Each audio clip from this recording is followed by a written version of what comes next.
जय आदिवासी, जय सेवा,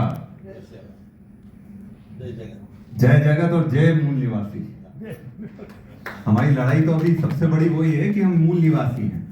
ये देश पर अधिकार सबसे पहले किसका है? आदिवासियों का। ये हमें बोलना शुरू करना पड़ेगा। अगर हम नहीं मानेंगे कि हम सबसे बड़े अधिकार रखते हैं, तब तक कोई हमको अधिकार नहीं देने वाला है।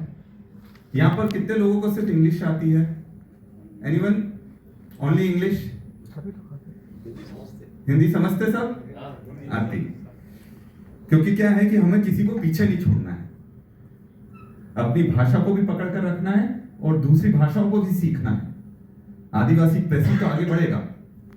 और ये जो मौका मिला है, मैं सबसे पहले ये कहना चाहूंगा कि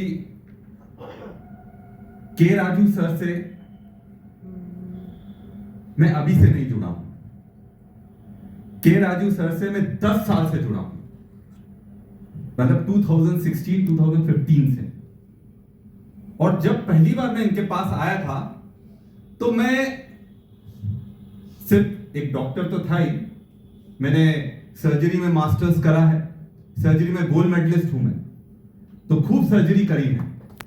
और अब राजनीतिक सर्जरी करने के लिए हम लोग यहां पर आए हैं, ताकि जो बीजेपी ने जो एक बीमारी फैलाई है उसको साफ करना पड़ेगा। और मैं वो अकेला नहीं कर सकता हूं, नहीं के राजू जी अकेले कर सकते, ना राहुल जी अकेले कर सकते हैं। हम सबको मिलकर लड़ाई लड़ना पड़ेगी। और जब तक हम मिलकर लड़ाई नहीं लड़ेंगे और अपना जो काम है अच्छे ईमानदारी से नहीं निभाएंगे, तब तक हम समाज के लिए कुछ नहीं कर सकते। देखो, जिस दिन राहुल जी ने, खड़गे जी ने, के राजू जी ने, केसी वेणुगोपाल जी ने, प्रियंका जी ने मुझे अध्यक्ष बनाया, उस दिन नेता तो बना दिया। अब मेरी जवाबदारी यह है कि नए नेताओं को तैयार करने का पूरे देश में हम लोग काम करें। अब मुझे नेता नहीं बनना है। आप कहीं मेरा फोटो लगाओ नहीं लगाओ, मुझे कोई फर्क नहीं पड़ता, पर अपने महापुरुषों का और हमारे सीनियर लीडर्स का सम्मान हमें करना पड़ेगा, आदिवासियों का सम्मान करना पड़ेगा। हमें अब पोस्टर और की राजनीति से हटकर काम करना पड़ेगा। हम जब कहीं भी ट्रेनिंग कैंप करते हैं, के राजू जी बोलते हैं मेरा फोटो मत लगाओ, मीनाक्षी दी, सचिन राव जी, राहुल बल जी, सब लोग ये बोलते हैं कि मेरा फोटो मत लगाओ। पर हमारे जो आइडियोलॉजी है उसको दिखाने के लिए पूरी ताकत से हमें लड़ाई लड़ना पड़ेगी।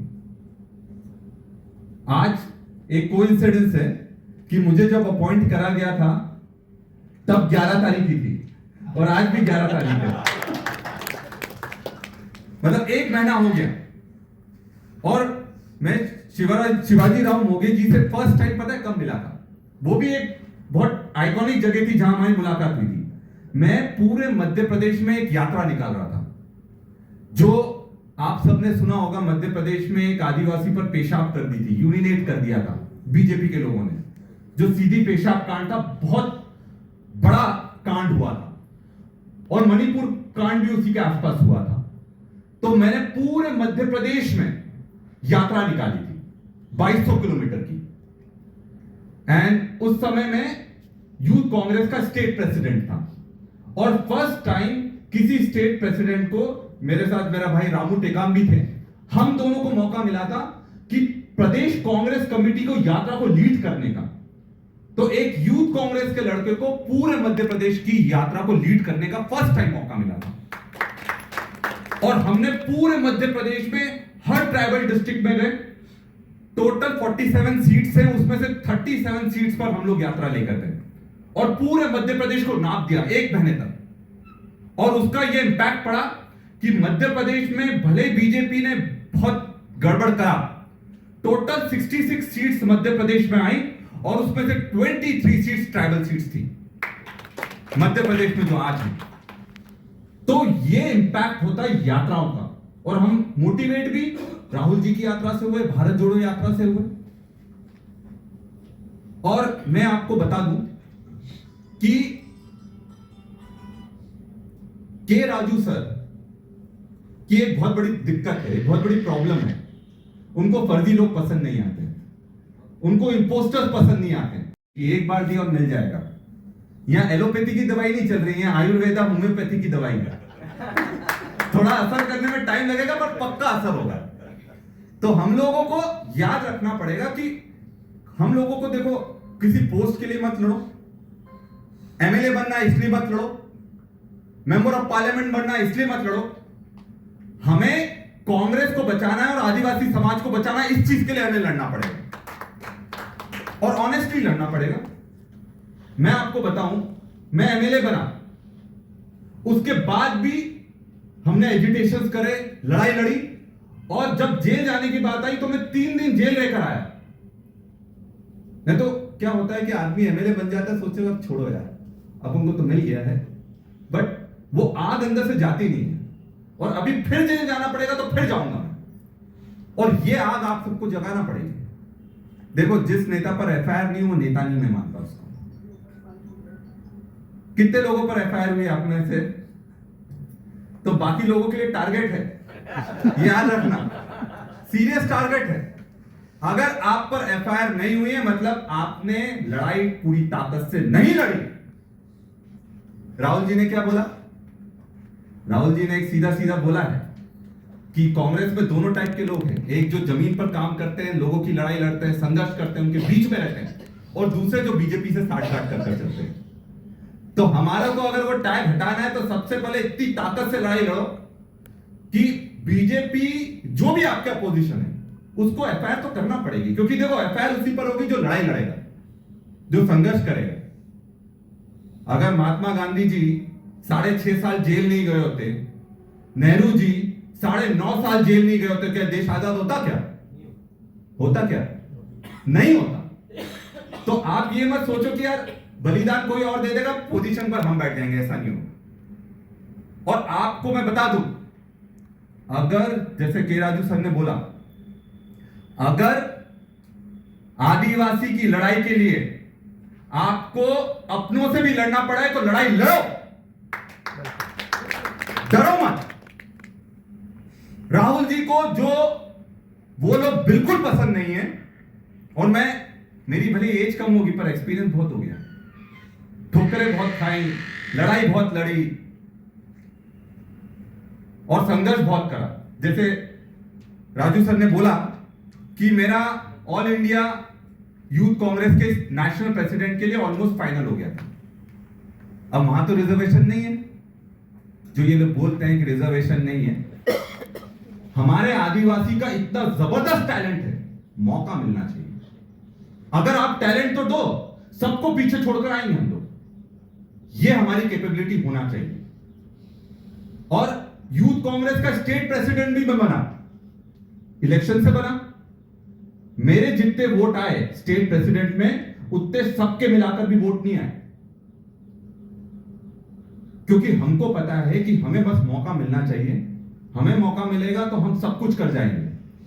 और देखिए, एक हमारे पूर्वजों का हम पर बहुत बड़ा एहसान है, उन्होंने अपनी जान दे दी, हर स्वतंत्र सेनानी ने जान दी, चाहे बिरसा मुंडा हो, टांटिया मामा हो, सब ने, हमने पूरे लड़ाई लड़ी और हमारे लोगों ने जान दी। और आज ये उसकी ताकत है कि हम लोग मंच पर बैठ पा रहे हैं। अगर उन लोगों ने जान नहीं दी थी तो हमारे लोग मंच पर बैठ पाते क्या? दलित, आदिवासी, शोषित लोग बैठ पाते क्या? आज कांग्रेस में अगर सबसे ज्यादा किसी की सुनवाई है तो दलित आदिवासियों की सबसे ज्यादा सुनवाई है, और उसमें सबसे बड़ा क्रेडिट हमारे के राजू सर को जाता है। मैंने इनको अड़ते हुए देखा है, क्योंकि 10 साल से मैं इनको देख रहा हूं। और जब समाज की बात आती है तो ये लोग ये कभी भी पीछे नहीं हटते। और राहुल जी, सोनिया जी क्यों सुनते हैं, खड़गे जी इनका क्यों सुनते हैं? क्योंकि ऑनेस्ट है। हमारे ट्राइबल्स बहुत ऑनेस्ट रहते हैं, दलित लोग बहुत ऑनेस्ट रहते हैं। हमें ये चीज करनी है कि अपनी तरफ से 100% हमें देना पड़ेगा। आप लोग 100% देने को तैयार हो कि नहीं हो? कितने लोग तैयार हैं?